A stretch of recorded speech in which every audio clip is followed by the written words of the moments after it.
Ecclésiaste, chapitre 7. Une bonne réputation vaut mieux qu'un bon parfum, et le jour de la mort que le jour de la naissance. Mieux vaut se rendre dans une maison de deuil que dans une maison de festin, car telle est la fin de tout homme, et celui qui est en vie peut ainsi se mettre à réfléchir. Mieux vaut le chagrin que le rire, car malgré un visage triste le cœur peut être content. Le cœur des sages est dans la maison de deuil, et celui des hommes stupides dans la maison de joie. Mieux vaut entendre la menace du sage que d'écouter le chant des hommes stupides. En effet, le rire des hommes stupides ressemble au crépitement des épines sous la marmite. Cela aussi, c'est de la fumée. L'oppression peut rendre fou le sage et les cadeaux provoquer la perte du cœur. Mieux vaut l'aboutissement d'une affaire que son début. Mieux vaut un esprit patient qu'un esprit arrogant. Ne t'irrite pas trop vite intérieurement, car l'irritation est le propre des hommes stupides. Ne dis pas « Comment se fait-il que les jours passés aient été meilleurs que ceux-ci » car ce n'est pas la sagesse qui te pousse à demander cela. La sagesse a autant de valeur qu'un héritage, et même plus, pour ceux qui voient le soleil, car à l'ombre de la sagesse on est abrité comme à l'ombre de l'argent. L'avantage de la connaissance, c'est que la sagesse fait vivre ceux qui la possèdent. Regarde ce que Dieu a fait. Qui pourra redresser ce qu'il a courbé? Le jour du bonheur sois heureux, et le jour du malheur réfléchis. Dieu a fait l'un comme l'autre, afin que l'homme ne puisse absolument pas découvrir ce qui se passera après lui. J'ai tout vu pendant ma vie sans consistance. Un juste mourir du fait de sa justice et un méchant prolonger son existence par sa méchanceté. Ne sois pas juste à l'excès et ne te montre pas trop sage. Pourquoi te détruirais-tu? Ne sois pas méchant à l'excès et ne sois pas fou. Pourquoi mourrais-tu avant ton heure? Il est bon de retenir le premier conseil sans négliger l'autre, car celui qui craint Dieu échappera à tout cela. La sagesse rendra le sage plus fort que 10 chefs présents dans une ville. Non, il n'y a sur la terre aucun homme juste qui fasse le bien et qui ne pêche jamais. Ne fais donc pas attention à toutes les paroles prononcées, ainsi tu n'entendras pas ton serviteur te maudire. En effet, tu le sais dans ton cœur, bien des fois tu as toi-même maudit les autres. Tout cela, je l'ai fait passer à l'épreuve de la sagesse. J'ai dit, je serai sage, mais la sagesse est restée loin de moi. Ce qui est éloigné, ce qui est très profond, qui peut l'atteindre? J'ai appliqué mon cœur à connaître, à explorer et à rechercher la sagesse et la raison des choses, à connaître la stupidité de la méchanceté et la folie de la sottise, et j'ai trouvé plus amère que la mort la femme dont le cœur est un piège et un filet, et dont les mains sont des chaînes. Celui qui est agréable à Dieu lui échappera, mais le pécheur sera capturé par elle. Voici ce que j'ai trouvé, dit l'Ecclésiaste, en examinant les choses une à une pour en comprendre la raison, et voici ce que je cherche encore sans l'avoir trouvé. J'ai trouvé un homme digne de ce nom sur 1000, mais je n'ai pas trouvé de femme parmi eux. Examine seulement ce que j'ai trouvé. Dieu a fait les êtres humains droits, mais eux, ils ont cherché beaucoup de détours. Ecclésiaste 8. Qui est comme le sage et sait expliquer les choses? La sagesse d'un homme fait briller son visage et la sévérité de son visage en est transformée. Je te le dis, respecte les ordres du roi, et cela à cause du serment fait à Dieu. Ne sois pas pressé de t'éloigner de lui et ne persévère pas dans une mauvaise situation. En effet, le roi peut faire tout ce qu'il désire, parce que sa parole est puissante. Qui pourra lui dire « Que fais-tu » Celui qui respecte le commandement ne se retrouvera pas dans une mauvaise situation, et le cœur du sage connaît le moment opportun et les règles à suivre. Oui, pour toute activité il y a un moment opportun et des règles, mais il y a un malheur qui accable l'homme. Il ne sait pas ce qui arrivera. Et qui lui annoncera comment cela arrivera? L'homme n'est pas maître de son souffle pour pouvoir le retenir, et il n'exerce aucun contrôle sur le jour de sa mort. Il n'existe aucun moyen d'échapper à ce combat. Même la méchanceté est incapable d'en délivrer son maître. Tout cela, je l'ai vu et j'ai prêté attention à tout ce qui se fait sous le soleil. C'est un temps où l'homme domine sur l'homme pour le rendre malheureux. Ainsi, j'ai vu des méchants être enterrés et entrer dans leur repos tandis que ceux qui avaient agi avec droiture devaient s'éloigner du lieu saint et étaient oubliés dans la ville. Cela aussi, c'est de la fumée. Parce qu'une sentence contre de mauvaises actions n'est pas rapidement appliquée, le cœur des humains se remplit du désir de faire le mal.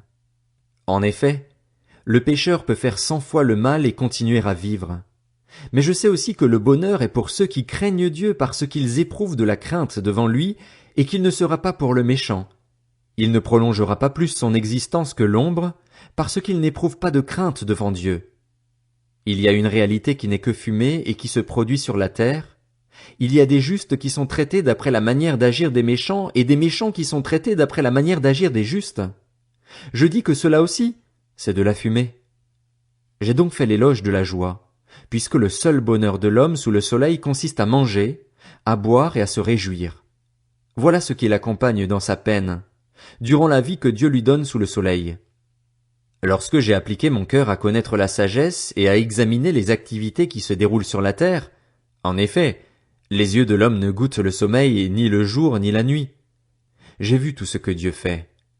J'ai vu que l'homme ne peut pas comprendre l'œuvre qui est accomplie sous le soleil. Il a beau se fatiguer à chercher, il n'y parvient pas, et même si un sage prétend avoir cette connaissance, il est incapable d'y parvenir. Ecclésiaste, chapitre 9. Oui, j'ai appliqué mon cœur à tout cela. J'ai fait de tout cela l'objet de mon examen, et j'ai vu que les justes et les sages, avec leurs entreprises, sont dans la main de Dieu. Que ce soit l'amour ou la haine, les hommes ne savent rien de ce qui les attend. Tout arrive également à tous. Il y a un même sort pour le juste et pour le méchant, pour celui qui est bon et pur et pour celui qui est impur, pour celui qui offre des sacrifices et pour celui qui n'en offre pas. L'homme bon est pareil au pécheur, celui qui prête serment à celui qui a peur de prêter serment. C'est un mal, parmi tout ce qui se fait sous le soleil, qu'il y ait un même sort pour tous. De plus, le cœur des humains est rempli de méchanceté et la folie habite leur cœur pendant leur vie. Après cela, ils vont chez les morts. Oui, pour tous ceux qui sont associés aux vivants, il y a de l'espérance. Même un chien vivant vaut mieux qu'un lion mort. Les vivants, en effet, savent qu'ils mourront, tandis que les morts ne savent plus rien, et ils n'ont même plus de récompense à attendre, puisque leur souvenir est oublié. Même leur amour, leur haine et leur zèle ont déjà disparu. Ils ne prendront plus jamais aucune part à tout ce qui se fait sous le soleil. Va manger ton pain dans la joie et boire ton vin dans la gaieté, puisque Dieu prend déjà plaisir à ce que tu fais. Qu'à tout moment tes habits soient blancs et que l'huile ne manque pas sur ta tête. Jouis de la vie avec la femme que tu aimes pendant toute la durée de ta vie sans consistance que Dieu t'a donnée sous le soleil, pendant toute la durée de ton existence fumeuse, car voilà quelle est ta part dans la vie, dans la peine que tu te donnes sous le soleil.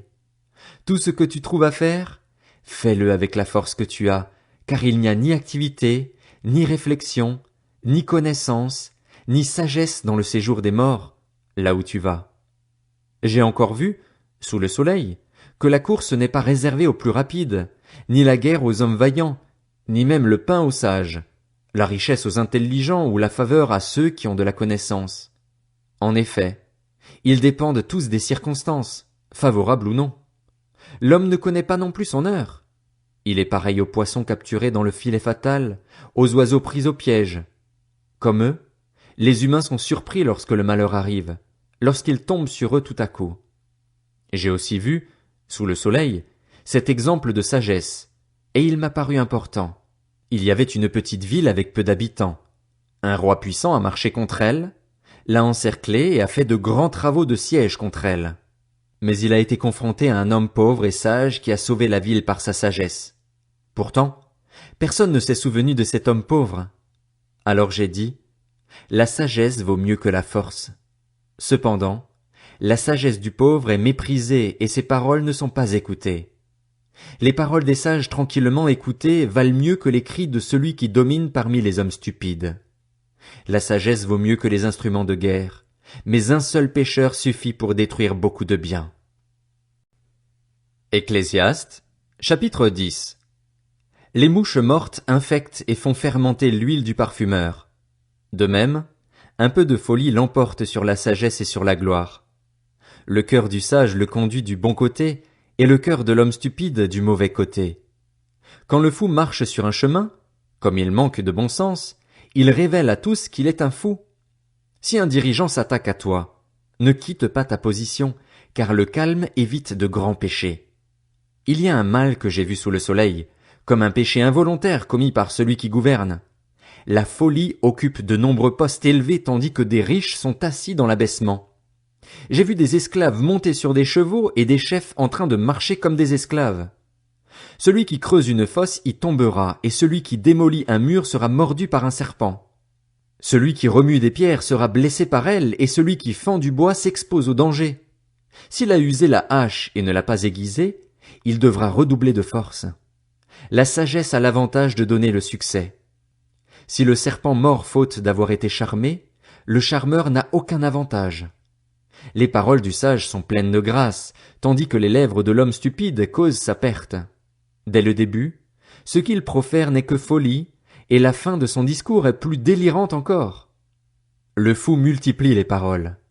Pourtant, l'homme ne sait pas ce qui arrivera, et qui peut lui annoncer ce qui existera après lui? Le travail des hommes stupides les fatigue, eux qui ne savent même pas comment se rendre à la ville.